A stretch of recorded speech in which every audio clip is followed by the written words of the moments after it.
In the past, we spent lots of time talking about the jitter tolerance jitter and the X of any SerDes. But in other protocols like 10G-BASE-KR Ethernet, passing the jitter is not enough.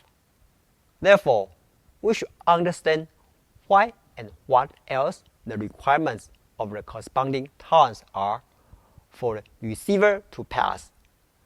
The overall input tolerance of a 10G-KR is called interference tolerance, ITOL. And let's move to its background. Over the past 3 decades, the demand for wireline communications make different standards evolve especially in speed. Also, to accommodate different link partners in the ecosystem, the receiver must tolerate different signal qualities and inputs. Therefore, most protocols specify the worst-case input signal to make sure the target receiver can still operate well, such that it can perform better than the stress eye under any better link conditions. Alright, what's the first injected impairment you can think of? Think about the half-rate impairment images of a TX for 5 seconds. Correct. In the clock path, if the multiplexer or situation was performed at half rate without retiming, then both the rising and falling edge error of the clocking may cause the part of the DJ source, which we may call duty cycle distortion, DCD jitter at RTX. Even though the duty cycle correction must be performed, the residual DCD would not be 0, and the 10G-KR protocol standards may allow the DJ over TX electrical specification to be 3.5% UI maxima. Therefore, the X of the 10G-KR must tolerate the input DJ from the DCD. What's the other source of the DJ? Think about the period jitter images for 5 seconds. Bingo! Any signal integrity SI impairments because of the impedance mismatch, crosstalk, etc., or any power integrity PI impairments from package or switch supply jitter will cause a pure jitter component on the TX output or X input. Therefore, we have discussed a lot for jitter tolerance under the jitter peer or sinusoidal jitter at different frequencies, and modulation depth, amplitude under a specified bit array, which is related to one of the compliance tests. Besides the DJ components of the DCD and peer jitter, we should tolerate what else of the jitter component? Right. Noise exists in a circuit inside a passive resistor or active transistor or any PN junction.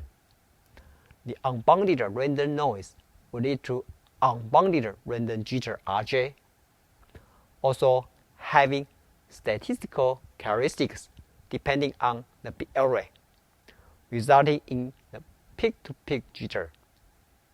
To be specific, by going through the whole clocking and signaling path, we know the RJ source comes from the input reference clock, reference buffer, TXPL, high-speed clock buffer, TX biasing, the DAC in the data path, and TX output driver.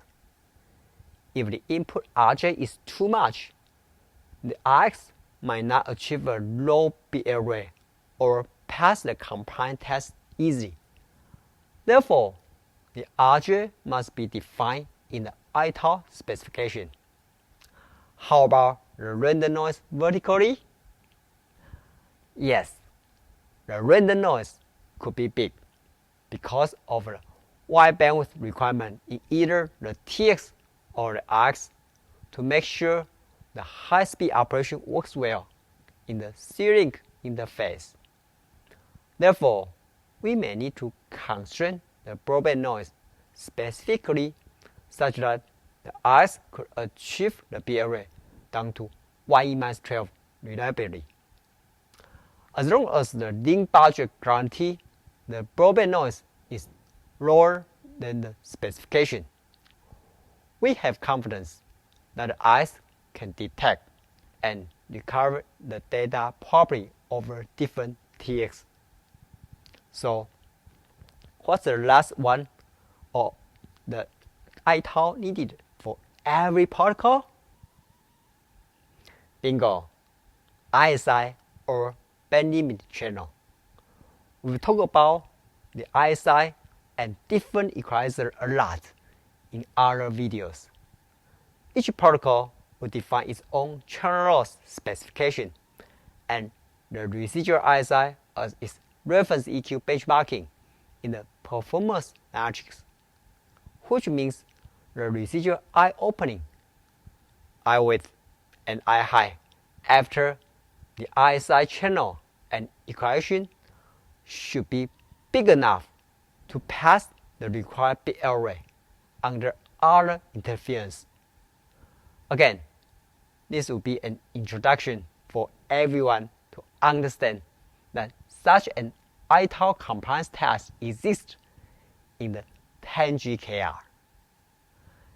Here are the summarized images of why we need the interference tolerance ITOL in the RX of a 10G-BASE-KR Ethernet 10G-KR SerDes. Since received signals from the TX were not perfect and were vary over different links partners, the interference tolerance compliance test will make sure the RX can work well over different input sources with a few impairments as follows under bit array equals 1E-12. First, the RX should tolerate the TX DCD is 3.5 mDUI. Second, the RX should track the 50 MHz sinusoidal jitter with 115 mDUI modulation depth. Third, the RX should mitigate the input RMS-RJ equals 9.3 mDUI. Then, besides the CDR's timing tolerance, the RX front end should filter the broadband noise equals 5.2 mV in RMS.